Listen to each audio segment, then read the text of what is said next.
네, 지금 이 시간부터는 2026년 과연 우리 시장의 전망은 어떻게 될지 LS증권의 염승환 이사 모시고 함께 이야기 나눠보겠습니다. 이사님 안녕하세요. 네, 안녕하세요. 네, 이사님 반갑습니다. 우선 오늘 코스피와 코스닥 그래도 기분 좋게 상승불 켜내면서 첫 번째 거래일을 맞이를 했습니다. 2025년을 한번 쭉 돌아보면요. 코스피가 정말 어마어마한 상승률을 자랑을 했습니다. 주요국들 중에서 증시 수익률 1위를 기록하기도 했는데요. 이 지수 상승의 동력은 뭐였다고 봐야 될까요? 근데 뭐 어느 하나가 가지고 간 건 아니고 네. 그러니까 첫 스타트는 사실은 이제 그 이재명 대통령의 공약대로 이게 상법 개정이 돼버린 거죠. 네. 그게 이제 정부 정책에 좀 일단 큰 역할을 한번 했고, 그리고 이제 전 세계적으로 관세 협상이 이제 어느 정도 마무리되면서 좀 통화 정책, 뭐 미국의 금리나 재정 정책도 계속 돈을 푸는 쪽이죠. 돈을 풀면 화폐 가치가 떨어지기 때문에 자산 시장이 올라가거든요. 네. 그러니까 이건 뭐 부동산도 그렇지만 주식도 똑같이 오르는 효과 생기고, 그리고 이제 9월에 10월, 11월 이렇게 우리가 돌아보면 지수가 4천을 이제 그때 돌파를 했는데 그 동력은 맞습니다. 역시 반도체인데 AI의 중심이 그동안 엔비디아를 중심으로 연산 이제 GPU 같은 쪽이었는데 메모리의 시대로 넘어가 버렸어요. 그래서 마이크론 실적도 잘 나오고 삼성 하이닉스도 좋은 실적을 내면서 결국 AI 반도체 주도권에서 메모리 반도체가 이제 큰 역할을 했다는 거. 이 세 가지가 작년에 어쨌든 다 어우러지면서 압도적인 수익률 70 아마 5% 오른 것 같아요. 네. 코스피가 작년에만. 그래서 정말 놀라운 수익률을 기록했다라고 말씀을 드리겠습니다. 네, 작년 한 해 동안 코스피가 난생 처음으로 4천이라는 선도 넘겨냈고요. 이 영향이라고 한다면 역시나 상법 개정이라든지 미국 시장의 변화, 그리고 우리 시장 안에서는 반도체 업종이 힘을 내줬기 때문이다라고 진단을 해주셨는데요. 자, 12월의 마지막 거래일에도 반도체 투톱, 삼성전자, SK하이닉스 너무나도 잘 갔고요. 오늘 시장에서도 역시나 상승불 켜내고 있습니다. 2026년 이 둘의 힘으로 저희 5,000P에 대한 이야기를 항상 하잖아요. 5,000P 뛰어넘을 수 있을까요, 이사님? 네, 5,000P가 이게 어쨌든 지금 그 앞서 말씀드린 그 조건들이 바뀌지 않으면 네. 뭐 갈 가능성은 높다고 일단 보고 있고요. 왜냐하면 지금 이렇게 주가 지수가 올랐는데 이익이 더 많이 증가했거든요. 그러다 보니까 물론 이제 다음 주에 삼성전자 실적 발표를 봐야 되겠지만 올해 지금 삼성전자 영업이익 전망치가 심지어 노무라 증권에서는 133조 원 얘기를 꺼냈고, 네. 그 다음에 SK하이닉스 100조 원 넘는 거 아니냐, 이런 지금 역대급 실적을 예상하는데, 그거에 비하면은 국내 증시가 물론 오른 건 맞지만 이익 오르는 것만큼 오른 건 아니거든요. 그래서 현재 PER 이제 10배 정도밖에 안 됩니다. 코스피가 이렇게 네. 올랐는데도. 네. 그렇게 본다면 일본이 한 14배 정도 받고 있거든요. 그러니까 그런 일본과 한국에 물론 뭐 약간의 그런 자본시장의 뭐 구조 자체 뭐 차이점은 있다 하더라도 어쨌든 일본에 비해서 우리가 이렇게 크게 할인받을 이유는 저는 없다고 생각을 하고 있거든요. 그래서 여기서 그 한 25% 남았나요? 한 20% 남은 것 같은데, 네. 5천 가면 PER이 한 이제 12배 될 거예요. 12배니까 5천도 비싼 건 사실 아니죠. 어떻게 네. 따지고 보면. 근데 중요한 건 5천 가냐보다 방금 말씀드린 정부의 정책이 바뀌면 안 되고요. 그 다음에 긴축을 해서도 안 됩니다. 지금 전 세계가 돈을 풀고 있는 정책인데 갑자기 걷어들이는 정책으로 바뀌면 그건 악재가 되겠죠. 또 반도체가 지금은 좋고 뭐 사이클도 워낙 좋지만 갑자기 빅테크들이 이제 투자를 줄이겠다. 네. 뭐 이런 식의 악재가 혹시라도 나오면 5천은 또 물거품이 되는 거죠. 그래서 그 가능성이 높아 보이진 않지만 어쨌든 그 저는 5천 포인트 가는데 그 방해 요소들 그 가능성은 높지 않다라고 좀 생각을 하고 있기 때문에 5천 포인트를 상반기경에 아마 좀 한 번은 도달하지 않겠냐, 이렇게 예상을 일단 하고 있습니다. 네, 올해 상반기 안에 코스피가 5,000P 도달할 수 있을지 저도 기대가 됩니다. 앞서 살짝 말씀을 주시긴 하셨지만요. 노무라 증권에서도 이 삼성전자의 연간 이 이익 추정치를 점점 더 높여가고 있고요. SK하이닉스도 마찬가지인 것 같아요. SK하이닉스, 삼성전자 다시금 시간이 돌아왔다 이런 생각도 듭니다. 그렇다면 저희가 투자를 할 때 사실 궁금한 건 이 포인트일 것 같아요. 작년 한 해 동안에는 삼성전자보다는 SK하이닉스가 조금 더 강했던 것 같거든요. 네. 과연 올해에는 삼성전자냐 SK하이닉스냐 이 각각의 기업들 투자 포인트 어떻게 짚어가는 게 좋을까요? 네, 이제 작년에 너무 압도적으로 강했죠. 물론 네. 삼성도 많이 올랐지만 하이닉스가 200% 이상 올랐기 때문에 근데 올해는 둘 간의 격차는 별로 없을 것 같아요. 근데 네. 일단은 둘 다 좀 비슷하게 갈 것 같고 특히 삼성전자가 작년에 HBM에서 많이 밀렸지만 올해는 반격을 하고 있고 이미 지금 구글 TPU라든가 이런 쪽에 들어가는 HBM4 같은 경우는 일단 이번에 테스트를 통과한 걸로 또 나와 있죠. 거기다가 엔비디아 통과 가능성도 지금 상당히 높아졌기 때문에 그런 걸 종합한다면 삼성전자 주가도 하이닉스에 밀릴 이유는 없고 거기에 또 지금 이 반도체 수요가 AI만 있는 게 아니라 범용이라 그러죠. 범용 네. 반도체라고 하는데 일반 데이터 센터나 이런 데 들어가는 범용 메모리도 공급이 없어요. 근데 이 공급이 없으면 어쨌든 많이 만들어줘야 되는데 그런 생산 능력 면에서는 하이닉스보다는 삼성전자가 더 많이 만들 수 있는 그런 여력이 있거든요. 그걸 본다면 지금 재고가 상당히 부족한 상태니까 삼성이 그 과실을 좀 누릴 가능성이 좀 높다라고 좀 보고 있고 또 거기에 파운드리 테슬라에 이제 올해 3월부터 아마 양산을 해서 공급을 할 거라고 하더라고요. 그 네. 텍사스에 그 테일러 공장 있죠. 그게 3월부터 이제 가동에 들어갈 텐데 또 다음 달에는 갤럭시 S26이 나오고 거기에 삼성 파운드리가 만드는 엑시노스 2600이라는 제품이 또 탑재가 됩니다. 그래서 파운드리가 이제 진짜 한번 올해는 한번 이제 부활하는 그런 한 해가 될 수도 있기 때문에 삼성전자의 반격이 뭐 올해는 좀 거셀 것 같고 그렇다고 하이닉스가 그러면 안 가느냐? 그건 아니고요. 네. 하이닉스는 호재가 하나 있죠. 그 미국의 ADR, 그러니까 예탁 증서를 상장하는 이슈가 있는데 아마 조만간 다음 주로 제가 알고 있는데 재공시를 해야 돼요. 왜냐하면 네. 조회 공시가 들어갔기 때문에 한 달 안에 다시 한번 공시한다 그랬거든요. 맞습니다. 뭐 확정을 할지는 제가 모르는데 미국에 상장만 한다면 미국 필라델피아 반도체 지수에 하이닉스가 들어가게 되거든요. 그러면 굉장히 많은 돈들이 또 들어올 수가 있기 때문에 그래서 저는 하이닉스한테 올해 좀 중요한 거는 뭐 다른 건 다 좋은 건 알고 있으니까 미국 상장 가능한지 이게 좀 중요할 것 같습니다. 네, 작년 한 해 동안에는 확실히 SK 하이닉스가 정말 강했습니다. 다만 올해에는 파운드리 관련된 이슈도 있고요. 삼성전자의 반격이 매서울 것이다라고 전망 주셨습니다. 하지만 SK 하이닉스라고 한다면 역시나 미국 상장이라는 한 가지의 호재성 소식을 안고 있기 때문에 관련해서 또 공시가 나오는 부분들 주목해 보셔야 할 것 같습니다. 이렇게 반도체 투탑 이야기를 해봤으니까요. 반도체 소부장 쪽 종목들도 한번 좀 뜯어보고 싶어요, 이사님. 오늘 이 시간에도 원익 IPS 같은 종목 말도 안 되게 17% 급등하고 있거든요. 사실 소부장 중에서 어떤 종목을 탑픽으로 가져가야 할지에 대한 고민이 정말 크실 것 같아요. 차트만 보면 사실 반도체주들은 뭐 다 쭉쭉 올랐잖아요.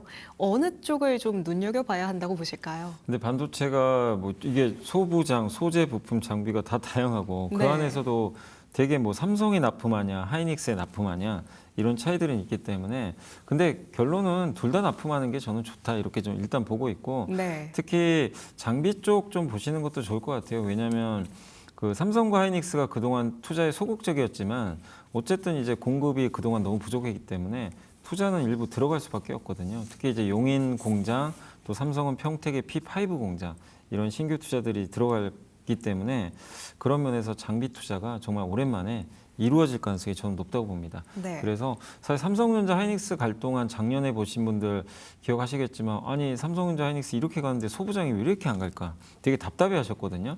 그러니까 보통은 이렇게 삼성전자 하이닉스 가면 소부장이 더 많이 가요. 원래는 사이클이. 근데 작년에는 정반대였어요. 왜냐하면 공급을 안 하니까. 공급 투자를 많이 안 하다 보니까 소부장의 낙수 효과가 많이 떨어졌던 거죠. 근데 네. 오늘 이제 연초부터 달리기 시작하는 걸 보면 아, 올해는 어쨌든 소부장에 대한 기대감이 결국엔 삼성과 하이닉스가 투자를 좀 늘리지 않겠냐 이 기대감이 있기 때문에 근데 보통 이렇게 투자 늘리면 가장 먼저 수혜받는 거는 항상 장비주가 먼저 수혜를 받습니다. 그리고 네. 공장이 만들어진 다음에 가동하고 나서 부품과 소재가 들어가잖아요. 그렇기 때문에 장비 쪽 보시고 장비 쪽에서는 전공정 장비주들 괜찮을 것 같아요. 전공정은 이제 웨이퍼에서 칩을 만드는 이제 공정이죠. 앞단에 있는 공정이라고 하는데 거기에서 뭐 증착, 식각 뭐 여러 공정들이 있는데 우리나라 장비 회사들 다 경쟁력을 갖고 있거든요. 그래서 제가 뭐 기업명은 말씀 안 드려도 다 아실 거예요. 뭐 증착 장비, 뭐 식각 장비 이런 걸 만드는 기업들이 있다면 그런 거를 한번 좀 바라보시면 좀 좋을 것 같고 그리고 그럼 뭐 HBM 관련주는 좀 별 볼 일 없냐? 아닙니다. HBM도 여전히 좀 올해 계속 주목하셔야 되겠고 삼성전자가 반격을 할 가능성이 높거든요. 네. 그래서 어쨌든 올해 그 HBM 투자도 계속해서 생산도 늘어날 가능성이 높기 때문에 오늘 보니까 한미반도체도 많이 오르긴 하더라고요. 네. 뭐 대표 주자죠 사실은. 맞습니다. 그래서 HBM 관련돼서 삼성이나 하이닉스에 납품하는 이력이 있는 그런 장비 회사들도 보시면 좋겠고 끝으로 소재도 좀 한번 보실 필요는 있는 것 같아요. 왜 소재는 메모리도 좋지만 파운드리 있죠. 그러니까 테슬라에 이제 올해 3월부터 공급을 해야 되는데 그 테일러 공장이 드디어 이제 증설을 끝내고 양산 들어가면 소재들이 거기 투입이 돼야 됩니다. 그래서 삼성 파운드리에 공급하는 그런 이제 그 반도체 소재 기업들도 한번 찾아보셔가지고 그쪽도 한번 주목하시면 어떨까요? 그래서 소재는 파운드리 쪽, 네. 장비는 메모리, HBM 이쪽에 관련된 기업들은 한번 주목하시면 좋을 것 같습니다. 네, 반도체 소부장 안에서요. 우선은 장비단에 있는 종목들부터 먼저 체크해 보시는 게 좋을 것 같습니다. 삼성전자랑 SK하이닉스가 캐파를 늘려가고 있기 때문에 전공정 위주로 하는 장비주들 우선 1번으로 봐두시면 좋을 것 같고요. 이어서 HBM 그리고 소재, 특히나 파운드리 쪽에 들어가는 소재도 눈여겨보시면 투자에 도움이 될 것 같습니다. 이렇게 반도체 필두로 코스피에 대한 이야기 한번 나눠본 것 같으니까요. 다음에는 코스닥 시장 도 쭉 한번 봐볼까 봐요.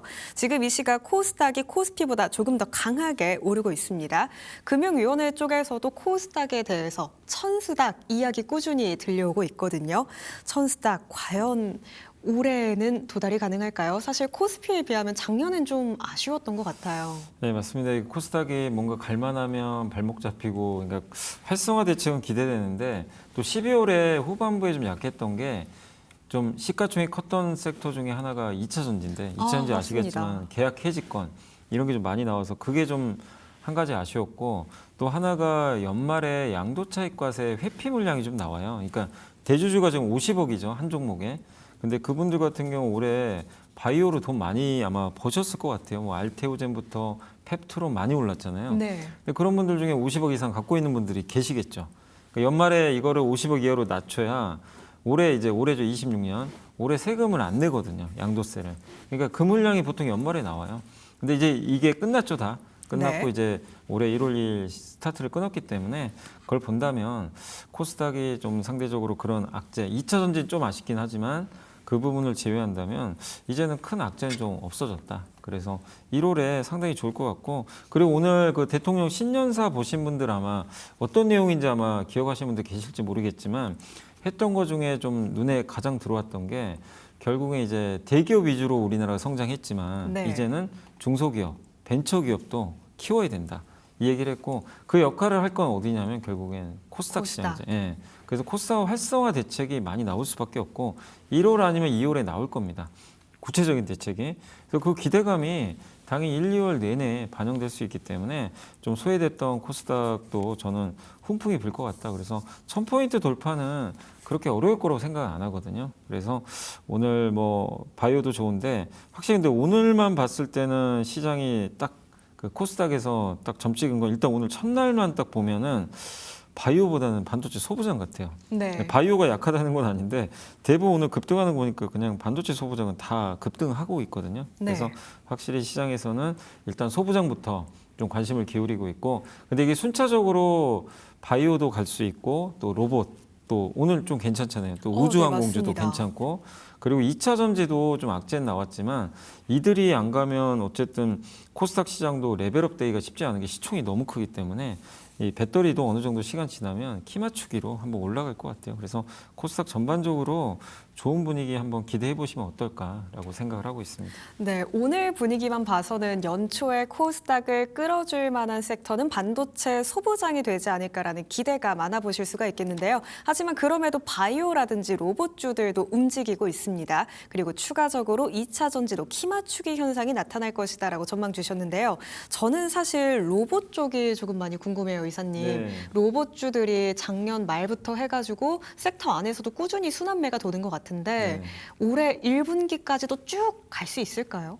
로봇주가 사실 부담은 돼요. 작년에 네. 제가 보니까 우리나라 전체 주식 중에 그 작년 상승률 1위가 1460%로 워닉홀딩스더라고요. 네. 워닉홀딩스는 그 메타의 뭐 로봇 이 손가락인가요? 그거 그 납품하는 걸로 알려져 가지고 주가 엄청 올랐는데 진짜 많이 올랐죠. 그러니까 이러다 보니까 그런데 저렇게 올랐는데 올해 또 간다고? 부담될 수 있거든요. 맞습니다. 근데 워낙 모멘텀이 세고 아직 로봇 시장은 제대로 열린 것도 아니에요. 본격적으로 열릴 시기가 올해부터기 때문에 또 다음 주에 CES도 열리게 되고 그래서 모멘텀만으로 봤을 때는 로봇 이상의 모멘텀 받을 업종이 사실 그렇게 딱 떠오르진 않거든요. 그러니까 모멘텀만으로 봤을 때는 로봇주들이 코스닥 시장이 이렇게 만약에 좋다면 주가 부담은 있어도 쉽게 꺾이진 않을 것 같아요. 그래서 로봇주들 괜찮을 것 같고 다만 염두에 두실 거는 로봇 기업들 중에 적자난 기업들도 되게 많거든요. 로봇 테마가 한번 꺾이면요 또 무섭게 빠질 수도 있어요. 그러니까 네. 그 점을 염두에 두셔가지고 1, 2월에 성과 좋을 때 적절하게 한번 차익 실현하는 것도 고민을 해보셔라. 그러니까 1, 2월에 좋고 올해 연말까지 좋겠지 이게 아니라 중간중간 변동성 엄청 클 수 있습니다. 그래서 그런 거에 스트레스 받지 마시고 1, 2월에 좋을 때 약간 현금화하는 것도 고민해 보시고 다만 이제 그런 관점에서 저는 코스닥이 아니더라도 주로 뭐 코스피에 있겠지만 그 로봇주들 보실 때 저는 좀 그쪽 보셨으면 좋을 것 같아요. 자동차 부품. 자동차 부품이요. 왜냐하면 그 자동차 부품 만드는 기업들이요 휴머노이드 로봇 만드는 그 공정과 거의 비슷해요 사실. 맞습니다. 80%가 유사하대요. 그래서 오늘 보면 물론 코스피 기업이지만 HL 만도가 급등하고 있거든요. 지금도 한 8% 네, 오르는 것 맞습니다. 같아요. 이제 CES에서 아마 공개도 할 거고 또 보스턴 다이내믹스가 휴머노이드 로봇이죠 아틀라스 3세대를 이번에 CES에서 공개한다고 또 하더라고요. 근데 그런 걸 부품을 만들어주는 회사들이 주로 자동차 부품 회사들이 좀 있습니다. 그래서 지금 작년에 너무 올랐던 그런 걸 여기서 또 사긴 좀 부담되니까 맞습니다. 저는 개인적으로 자동차 부품 쪽 한번 보시면 어떨까 이렇게 말씀을 드려보겠습니다. 네, 로봇 쪽 확실히 모멘텀은 강합니다. 하지만 가파르게 오른 데에 따른 부담도 있고요. 적자 기업들도 꽤나 많다 보니까 로봇주들 안에서 선별이 정말 중요할 것 같다는 생각이 들고요. 그 안에서도 특히나 자동차 부품과 연관되어 있는 로봇 쪽 한번 집중해 보자는 의견 주셨으니까요. 이 지점 꼭 체크해 가시죠. 자, 이렇게 코스닥까지 한번 쭉 체크를 해봤고요. 그렇다면 저희가 또 시장 전망을 할 때 빼놓을 수 없는 부분이 바로 환율일 것 같아요. 아무래도 환율이 정말 많이 올랐던 작년이고 그렇기 때문에 외국인들의 수급이 원활하게 또 들어오지 않았던 작년이기도 한데요. 그래도 오늘 지금 이 시각에 외국인이 코스피, 코스닥 모두 사들이고 있습니다. WGBI 편입이라는 호재도 있고요. 또 경상수지 흑자라는 이야기도 있습니다. 이런 상황 속에서 앞으로 환율 전망은 또 어떻게 봐야 될까요? 환율은 이제 개인적으로는 계속 좀 안정화될 것 같아요. 고점은 네. 나온 것 같고. 근데 작년에 환율이 이렇게 올랐던 건 뭐 다른 어떤 요인보다 내국인 투자들이죠. 여긴 기관도 있고 개인도 있고요. 이 또 기업체도 있을 거고 또 정부도 있거든요. 그러니까 국내 내국인 투자들이 해외 주식을 정말 많이 샀어요. 거의 역대급으로 샀고 21년도가 우리나라 그 개인 투자분들이 미국 주식 샀을 때가 제일 많았대요. 오, 21년도가. 그때보다 작년이 50%더 늘어났대요.